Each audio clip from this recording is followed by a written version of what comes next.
One piece को आए हुए ऑलमोस्ट 25 ईयर्स हो चुके हैं एंड ये काफ़ी ज़्यादा बड़ा एनीमे है और ओडा सेंसेई के अकॉर्डिंग तो अभी ये आधा ही हुआ है, आधा और बचा है और इस वजह से लोग इसकी एंडिंग खुद से ही बनाने में लग रहे हैं, यानी कि फैन थ्योरीज। तो आज हम देखने वाले 5 ऐसे फैन थ्योरीज जो कि काफ़ी।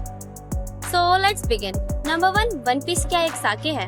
तो देखो हमें पता है कि वन पीस में साके कितनी ज्यादा इंपॉर्टेंस होल्ड करता है, जैसे कि बिंग साके जो कि हमारा ब्रूक गाता है एंड लूफी, एस और साबो, ये तीनों भाई भी सिर्फ साके का कप एक्सचेंज बने थे एंड इसके अलावा जो लूफी की ग्रैंड फ्लीट है वो लोग भी लूफी से साके का कप एक्सचेंज करना चाहते थे ताकि उनके बीच में रिलेशनशिप एस्टेब्लिश हो सके एंड इसके अलावा जोरो को भी साके काफी पसंद है। तो ऐसा हो सकता है कि जो लाफ टेल है उस पर एक्चुअली में जॉय बॉय का साके रखा हुआ हो और वो साके ही एक्चुअली में वन पीस हो।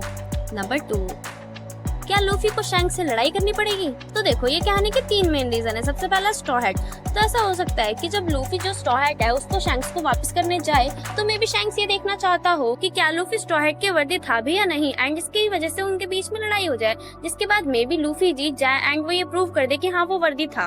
सेकंड रीजन ये है कि लूफी हो सकता है वो अपनी स्ट्रॉ हैट पास ऑन करना चाहता हो, क्योंकि हमें पता है कि जो स्ट्रॉ हैट है वो पास ऑन होते हुए आई है, जैसे कि पहले वो गोल्डी रॉजर से शैंक्स के पास गई, देन शैंक्स के पास से लूफी के पास। तो हो सकता है वो शैंक्स को वापस ना करना चाहता हो और वो किसी और के पास ऑन करना चाहता हो जो उसे वर्दी लगे एंड इसी वजह से शैंक्स और लूफी के बीच में बैटल हो सकते हैं। And the third reason is void century. अब वॉइड सेंचुरी कैसे हो सकता है? तो देखो ऐसा हो सकता है कि शैंक्स को पता हो कि वॉइड सेंचुरी में क्या है, लेकिन वो ये चीज रिवील ही ना करना चाहता हो, क्योंकि हो सकता है वो कितनी ज्यादा हॉरिफाइंग रही हो कि कोई उसे सुन भी ना पाए।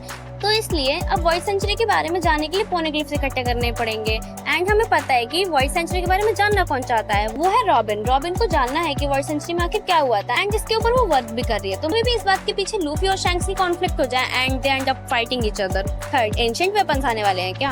तो देखो हमें ओडा सेंसेई ने ये तो बता दिया है कि वन पीस कुछ ऐसा नहीं है कि जो तुमने जर्नी करी वो वन पीस है या फिर तुमने फ्रेंड्स बनाए वो वन पीस है। वन पीस एक्चुअली में कोई मटेरियल थिंग है एंड वो काफी ज्यादा सही है। ये तीनों के तीनों जो एंशिएंट वेपन्स हैं, यानी कि यूरेनस, पोसेइडन और प्लूटोन, ये तीनों एक साथ आए एंड वहाँ पे वर्ल्ड गवर्नमेंट का खात्मा हो जाए, जिससे कि वर्ल्ड गवर्नमेंट तो चली जाएगी, जिसके बाद में भी डिस्क्रिमिनेशन, करप्शन एंड ऐसी चीजें खत्म हो जाएंगी। और तो ये हो सकता है कि वन पीस का एंड इस तरीके से हो। क्या लूफी मर जाएगा? तो देखो हमको पता है कि जो लूफी है उसकी एज ज्यादा नहीं है, क्योंकि उसने गियर 5 यूज करके पहली बात अपनी लाइफ काफी कम कर ली है एंड जो इम्पल डाउन आर्क में इवानकोव ने भी लूफी को काफी बार ट्रीटमेंट दिया था, जिसमें कि उसकी लाइफ की जो एक्सपेक्टेंसी थी वो काफी ज्यादा कम होती जा रही थी। उसने बताया था कि तुम्हारी लाइफ इससे कम हो जाएगी एंड जो डेविल फ्रूट है वो डेविल फ्रूट यूजर है एंड हम लोग जानते हैं कि जो नेचर है वो डेविल फ्रूट यूजर को एक एनिमी मानती है, जिसकी वजह से वो स्विम भी नहीं कर पाते। सो हो सकता है कि लूफी की डेथ हो जाए एंड इसकी वजह से वन पीस एंड हो, बट ऐसा नहीं होना चाहिए। क्या लाफ टेल पे उन्हें कुछ अलग मिलने वाला है?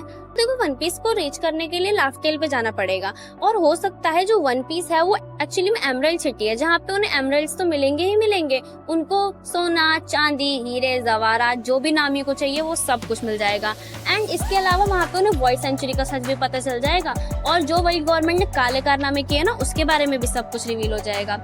सो ये 5 थ्योरीज, क्या तुम्हारे पास भी कोई थ्योरीज हैं जो तुम बताना चाहते हो? चल तुम कमेंट कर दो